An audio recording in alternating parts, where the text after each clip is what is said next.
Hi everybody, you've arrived at Todd's World of Cooking. Today I'm going to show you how to make cooked cream, also known as Panna Cotta or Panna Cotta. This Italian dessert is so silky and smooth and delicious, and it's super easy to make.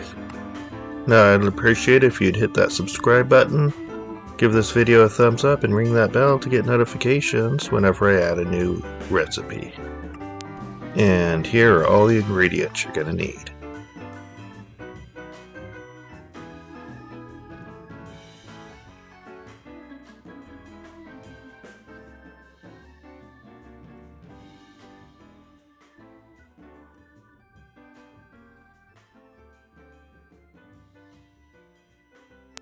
Alright, so let's get started.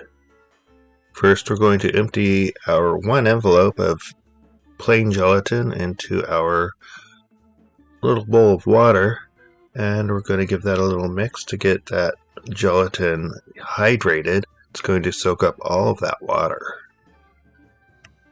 And then we'll just set that aside.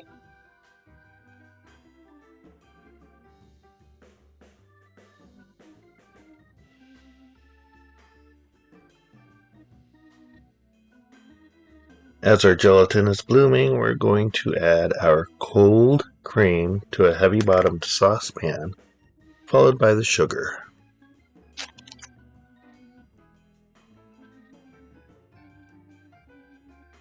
And now we're going to use our whisk to give this a good mix. You want that sugar to be completely dissolved into the heavy cream.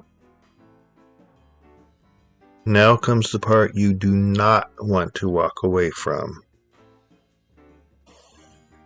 On a low or medium-low heat, you want to start warming the cream and sugar mixture. You really want to keep your eyes on this, because if that cream gets too hot, it will break. A way to know that your cream has broken is it'll look like you added water to it. If it does break, there is no fixing it. You gotta start over. It'll just end up tasting like spoiled milk. So you really want to watch it and heat it very, very slowly. I've added the lemon peel to our warming cream. It's going to draw out all of that oil from the lemon peel and add to the flavors. Our cream is now very warm and just under a simmer, so now's when we want to remove it from the heat. Now we're going to add the gelatin, which resembles a glob of rubber, but trust me, it will dissolve in that warm cream. Just continue to mix it around in there, and that glob will disappear. You won't even see it ever again. Now, most recipes call for using 3 or even 4 times as much gelatin as what we're using here.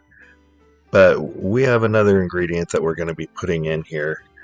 We're going to be using buttermilk, which if you think about how creme fraiche is made, it's just cream and buttermilk, and what the buttermilk does is it causes the cream to solidify into creme fraiche or sour cream. And the buttermilk not only gives it an enhanced flavor, but it also adds to a luxurious texture that you're gonna not even believe. So we've now added our vanilla and our lemon juice. So we just want to give that a good mixing, get those 2 flavors incorporated into the cream and sugar.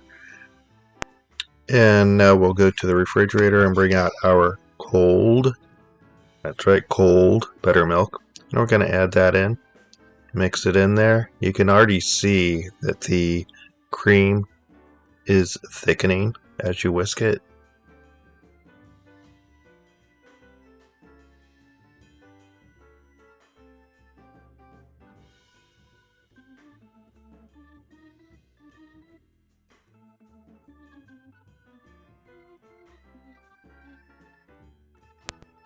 And now for the final step, before it's almost ready to eat, We're going to strain it, and this way we'll be able to get out all those lemon peels.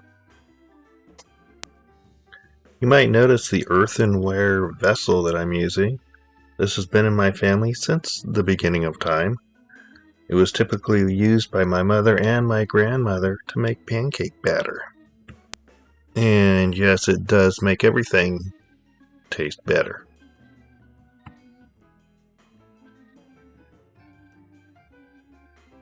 Now here comes the dessert dish we'll be using, and it's so excited, it's gonna do a little dance. Pour the panna cotta into the dessert dish and use a paper towel to keep from dripping. And you're gonna want to wrap this in plastic wrap and refrigerate it for at least 6 hours or overnight. I always go ahead and just refrigerate it overnight. And now here comes the good part. I've garnished it with raspberries, made a raspberry coulis. You can leave the berries out and just drizzle it with the coulis, or traditionally drizzle it with honey. I'm going to show you just how silky and smooth this panna cotta is. Look at that. It is so delicious.